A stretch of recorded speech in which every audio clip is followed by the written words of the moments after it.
Hi, you guys. Hey, namaste. Feel free here. I'm happy to be with you this week.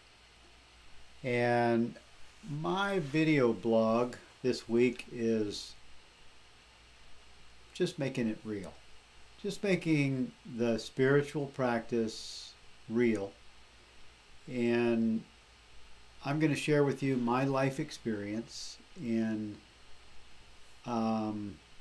how does someone that is on the spiritual path, whether it's following Muji, I love Muji, following Advaita, which is Muji's teaching, Rupert Spira, I love Rupert Spira, the direct path. And also, as many of you know, I teach A Course in Miracles, and A Course in Miracles is my spiritual practice. And how does someone who's in the spiritual practice, really devoted to awakening and also sharing these ideas, sharing this experience with the world, with you? And what's my practice? What's going on with me behind the curtain?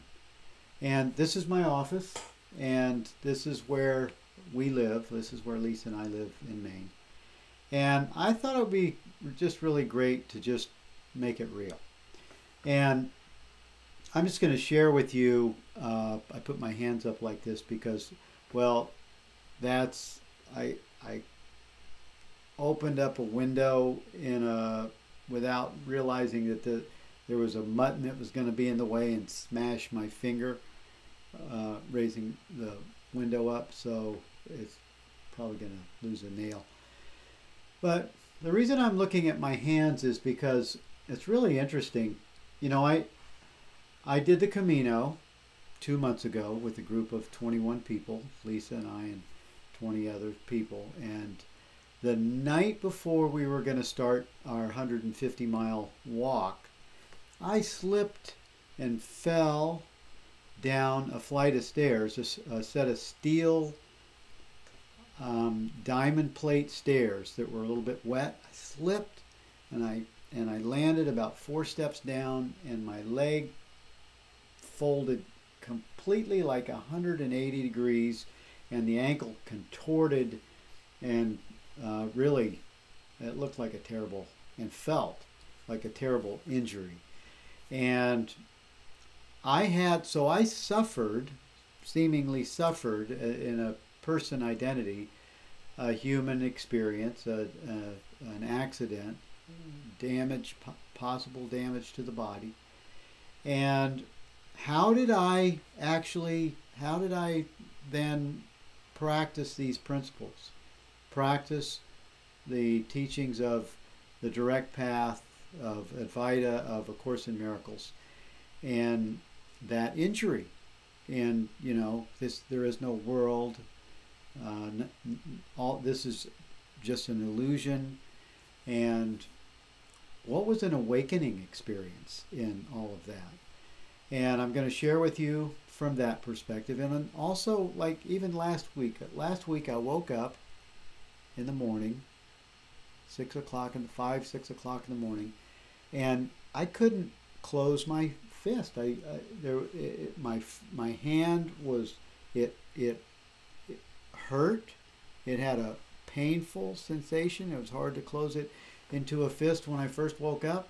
And in both situations, I actually did the practice of awakening. And this is what I'm just going to share with you, what my practice was and is every day in the experience of form. What I did when I had that stairway accident on the Camino, or the night before we were starting the Camino, it was painful. It was so painful. If you would have had something to give me a shot to remove the pain right then, I definitely would have taken the shot. But I didn't have a shot. I didn't have anything. I had the thing that came over me, overwhelming, was to just be still, just to be quiet and not talk about the injury. Not, I mean, I looked at it. The ankle had not turned black and blue yet, but it was painful. And what I remember doing was just pausing in this quiet place, this place of presence, this place of awareness, being aware of the pain and somehow not making it what I am. Somehow distancing myself enough from it so that I was observing it as a witness. And that took intention, and it took a devotion to the practice of awareness. There's a helicopter or a plane or something going over outside, so I'll pause for a second for that.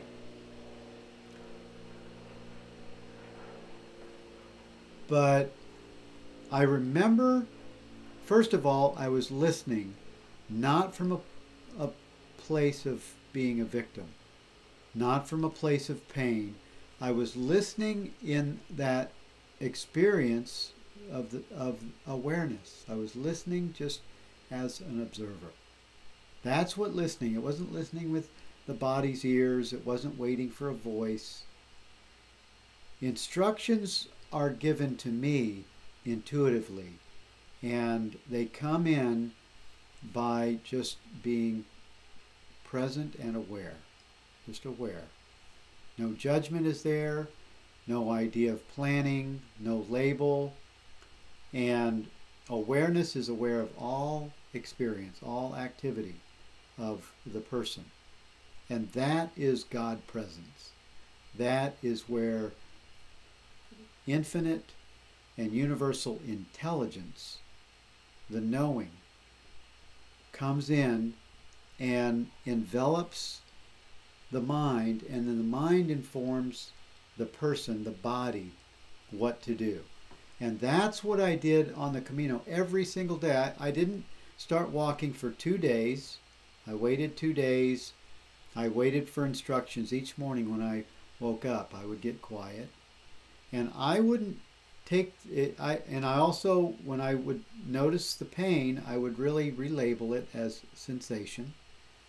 And I would just allow the sensation to be what it is, and I would be a witness of it.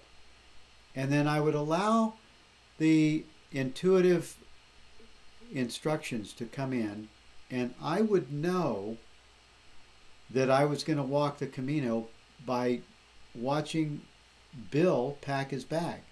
Bill start to load his backpack. That's what gave me instructions, because I wasn't planning. I didn't know what I was going to do. I was surrendering into the presence of being. And I did 130 miles of a 150-mile walk, so I missed 2 days. And then I walked, maybe I missed 3 days. And I walked 120 miles of 150 miles. And I stayed very present in awareness. It was, I really noticed that I was always being aware of the ankle, but if I didn't give attention to the ankle or the pain, it didn't matter. It didn't envelop, it didn't determine what I did as a person, as the body. And that's one thing. And the other thing, I'll just be real quick, because I have about a minute left. My hand, when it started hurting the other day, it really, it was so painful. I'm going, wow, what is going on here? It wasn't because I physically hurt it or anything, but all of a sudden I started having this pain in the hand. I did the same thing. I just rested in awareness. The first day, I took a couple of Tylenols, and until it went away. And then the next day, I intuitively got a hit that said, don't take any Tylenol, just be mindful, just stay present in awareness and treat this the same way you did the ankle experience. And so that's exactly what I did. And within 2 or 3 days, the pain in the hand, it completely drifted away like a passing cloud in the sky. And that's the power that we have in being very present and practicing these ideas of not giving attention to the clouds, but remaining as the sky. And that's my sharing with you, this blog. Just, this is my practice. I know that sometimes things look like they're difficult in time and space, but we are not this body. We are beings. And these are practices that beings do. That's what I do. And thanks for listening and watching my blog. And I love you and I bless you. And I hope this has been helpful for some of you. And I'll see you next time. Namaste. Bye-bye.